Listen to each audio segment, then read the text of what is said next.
Bonjour à toutes et à tous et bienvenue dans Actuel. Au sommaire de cette édition, on les appelle les frotteurs, ces hommes qui se frottent aux femmes dans les transports publics. En France, une brigade va les traquer dans le métro parisien. Le harcèlement dans les lieux publics préoccupe aussi l'Argentine et l'Inde. Notre invitée, la journaliste Ingrid Terroit de Courrier International, nous expliquera le plan d'action des autorités de ces pays. Enfin, direction l'Éthiopie où la course à pied est un sport national. Reportage avec une fondation qui soutient les jeunes filles et finance leur scolarisation. Mais pour commencer, intéressons-nous donc au harcèlement dans les transports. En France, un récent rapport du Haut Conseil à l'égalité montre que 100% des femmes en ont été victimes au moins une fois dans leur vie. Attouchement, remarques à caractère sexuel, gestes obscènes, ces comportements sont punis par la loi. Reportage dans le métro parisien avec la brigade chargée de traquer les frotteurs. Pour les agresseurs du métro, chaque femme est une cible potentielle. Des gestes obscènes aux abus sexuels, comme cet homme à gauche de l'écran. Collé à une passagère, il va même jusqu'à se masturber. Ces agresseurs, les policiers les surnomment les frotteurs. Au sein de cette brigade, ils sont chargés de les traquer. Équipés de caméras discrètes, nous les accompagnons à l'heure de pointe. C'est là, quand les rames sont bondées, que certains en profitent pour se coller aux femmes et les toucher. On les repère au comportement en fait, souvent en arrière du quai, souvent un regard bas, et puis une précipitation pour venir se coller directement. Et justement, voilà un autre frotteur. Cet homme au béret noir. Les policiers le suivent discrètement car il effectue d'étranges allers-retours. À peine sorti de la station, le voici au loin, prêt à remonter dans l'autre sens. Une fois dans la rame, il est aux aguets, à la recherche d'une victime. Quelques secondes plus tard, regardez cette femme blonde. Dans son dos, l'homme est là, collé. Il la touche avec sa main. La scène dure près de 2 minutes. La victime ne se rend compte de rien. Mais les policiers, eux, ont tout vu. Un agresseur comme celui-ci peut faire jusqu'à 20 victimes en une journée. Alors, avant qu'il ne change encore de rame, les policiers décident de l'arrêter. Bonjour monsieur, c'est la police. C'est ce que vous faites avec les jeunes femmes, d'accord? Avec les jeunes femmes, vous suivez et que vous courez dans le métro. Est-ce que vous faites avec vos mains, monsieur? Non. Écoutez, nous, c'est ce qu'on a observé depuis une bonne demi-heure, d'accord? Après, c'est vous qui choisissez soit de reconnaître, soit de nier, ce que les gens, comme vous, font souvent. Effectivement, l'homme de 62 ans nie en bloc. Il prétend ne pas comprendre ce qui lui est reproché et affirme seulement se balader. Vous avez vu, parce que je vais être honnête avec vous, c'est ce que je marquerai, moi. Ça, je peux pas le nier. Voilà. J'ai fait le C'est bien plus que de la balade. Ça, c'est vrai. Baladez-vous, moi. Je suis un grand monsieur. Et monsieur, ça n'empêche pas. Et si vous saviez le nombre de personnes qui nous disent ça, L'agresseur est placé en garde à vue. Il risque jusqu'à 5 ans de prison. Quelques heures plus tôt, il avait fait une autre victime. La voici. Elle vient porter plainte au commissariat. J'ai senti quelque chose sur moi, au niveau de mes fesses, dans le métro, à plusieurs reprises. Et là, comment vous avez réagi? Je me suis décalée. Ça fait au moins la 4e fois que ça m'arrive. Et ce n'est pas la seule victime. À la sortie du métro, presque toutes les femmes peuvent en témoigner. J'ai eu droit à l'imperméable, dans le métro, j'ai eu droit à le type qui se frotte. J'ai dit, mais monsieur, arrêtez, vous me collez. Et quand je l'ai poussé, il me dit, sale pute. Dans mon entourage proche, je pense qu'il y a au moins une expérience par fille qui prouve qu'effectivement, on a déjà eu une mauvaise expérience dans le métro. Alors qui sont ces agresseurs? Et pourquoi passent-ils à l'acte? Nous avons montré nos images à une psychiatre, spécialiste de ce type de violence. Ça n'a rien à voir avec la misère affective et sexuelle. D'ailleurs, on le sait très bien, puisque l'immense majorité des agresseurs sont souvent mariés, en couple. Enfin, je veux dire, ça n'a vraiment rien à voir. C'est pas du désir sexuel, c'est pas une impulsion, c'est pas une sorte de besoin sexuel. C'est vraiment une volonté de détruire. Détruire des victimes qui bien souvent ne portent pas plainte, notamment parce qu'elles ont honte. Ce qui complique d'autant plus la résolution des enquêtes et le suivi des agresseurs. Ailleurs dans le monde aussi, le harcèlement dans les espaces publics commence à être perçu comme un fléau contre lequel il faut lutter, notamment en Amérique latine. On en parle avec vous, Ingrid Terroit. Bonjour. Bonjour. Merci d'être avec nous. Vous êtes journaliste à Courrier International et vous, dans votre journal, notamment, on peut lire qu'en Argentine, on envisage une loi pour lutter contre le harcèlement. Tout a commencé en fait avec une vidéo qui est devenue virale. Pourquoi et que dit-elle ? Alors, l'histoire n'a pas commencé avec la vidéo, en fait. C'est cette jeune femme qui habite dans un quartier où la municipalité a décidé de refaire les lumières. Chose assez banale. Et elle s'est fait harceler par les ouvriers, mais sans arrêt. Des sifflets, harangués, des commentaires sexuels, voire des menaces de viol et des menaces de violence physique autres si elle ne coopérait pas ou si elle montrait une résistance ou un mécontentement. Alors elle a contacté la police, assez logique, et les autorités locales qui lui ont dit « Mais mademoiselle, ça n'est pas un délit. On n'a pas d'outils permettant de les interpeller, de faire quoi que ce soit. » Et donc, en réaction, elle a filmé ce qui lui arrivait.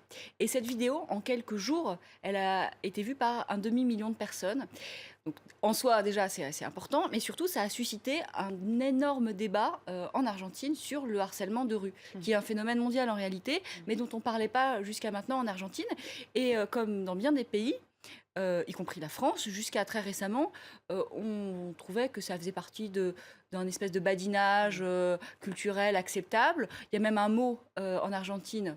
Piropo ? Voilà. Pour, le compliment. Le compliment, pour en fait masquer la violence que constitue le harcèlement de rue. En Inde, on parle de Eve teasing, de taquiner Ève. Chaque pays a une terminologie misogyne pour masquer un petit peu ce qui est une agression. Et alors donc en Argentine, il y a eu un débat assez vif et du coup des propositions de loi. Que contiennent-elles exactement ? Mais alors, il y a 3 propositions de loi. On est en plein débat, justement. On ne sait pas exactement encore très bien ce que sera la loi, puisque c'est en train d'être discuté, qu'il y a 3 propositions différentes. Mais ces propositions en commun, c'est définir ce que c'est que le harcèlement de rue, le nommer, en faire un délit, et ensuite le sanctionner, évidemment, avec des peines qui, j'imagine, iront jusqu'à de la prison ferme. D'ailleurs, au Pérou voisin, le harcèlement de rue peut aller jusqu'à 12 ans de prison. Alors, vous disiez tout à l'heure que le harcèlement est un phénomène mondial. En Inde, on sait que c'est un phénomène très important. Là aussi, les autorités sont en train de prendre des choses en main. Dans Courrier International, on peut voir le portrait de la première femme conductrice de bus qui doit un peu lutter contre ce harcèlement. Vous pouvez nous expliquer en 2 mots de quoi il s'agit ? Alors, le harcèlement de rue en Inde existe évidemment. Il est puni par la loi. Un auteur de harcèlement de rue peut écoper de peines allant jusqu'à 3 ans de prison. Donc c'est assez important. Alors il y a beaucoup de façons de lutter contre ça.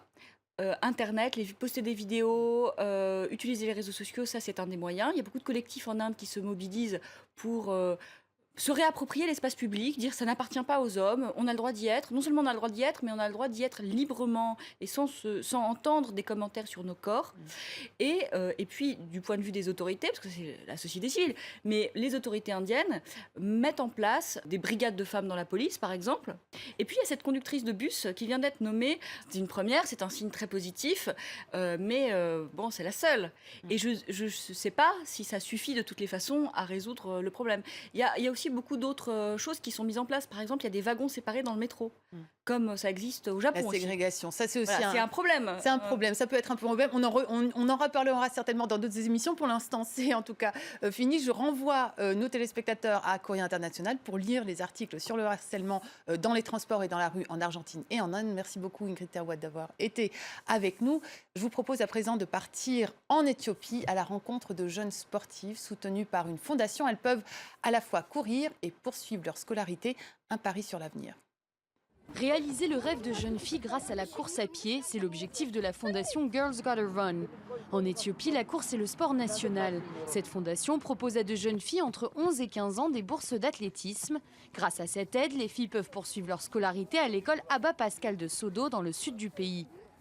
L'Éthiopie affiche un taux de mariage précoce parmi les plus élevés au monde. Du coup, de très nombreuses jeunes filles quittent prématurément l'école et seulement un tiers d'entre elles restent au lycée.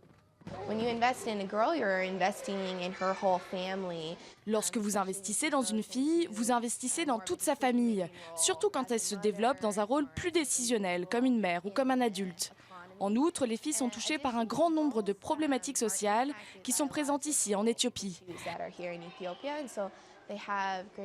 Elles ont un accès limité à l'éducation et elles sont plus exposées à une grossesse précoce. Meron Jemen a 13 ans. Elle fait partie des filles qui ont pu bénéficier d'une bourse. Sa mère est veuve, elle a du mal à joindre les deux bouts. Elle survit grâce à la vente de tasses à café et à thé. Cette bourse lui a permis de maintenir ses deux filles à l'école. Une fois que Meron a obtenu la bourse, elle a été encouragée à étudier avec ses amis. Elle avait l'habitude de venir à la maison à 15 heures après l'école, mais maintenant elle reste avec ses amis à l'école et étudie en allant à la bibliothèque. Elle court pendant les jours d'entraînement. De manière générale, sa vie a radicalement changé. Au total, 15 filles peuvent accéder à cette bourse. Cela leur permet de pratiquer le sport national et en même temps étudier dans un lieu sûr. Elles reçoivent des chaussures de course, elles sont bien nourries et elles peuvent participer à des cours d'éducation civique. Elles disposent d'un environnement sécurisé où elles apprennent à avoir confiance en elles. Il y a beaucoup de changements depuis que j'ai commencé mes cours ici. En tant que fille, je suis exposée à de nombreux dangers, mais maintenant j'ai appris à les surmonter. Nous faisons aussi du sport 3 fois par semaine et je suis devenue plus forte. Meron ne rêve pas de grandes compétitions sportives, mais espère pouvoir aller au lycée et pourquoi pas un jour devenir médecin. Avant de finir, je vous propose de découvrir le travail d'une jeune photographe de Gaza. Nida Badouane a fait le choix de la réclusion pour échapper à l'hostilité de son environnement, Israël et le Hamas. Dans une série d'autoportraits, elle se met en scène dans sa chambre, son minuscule havre de liberté, en train de coudre, de pleurer, de dormir, de danser ou encore de rêver. Son travail a été repéré par l'Institut français de Gaza ou encore le New York Times et il est à découvrir sur notre site internet.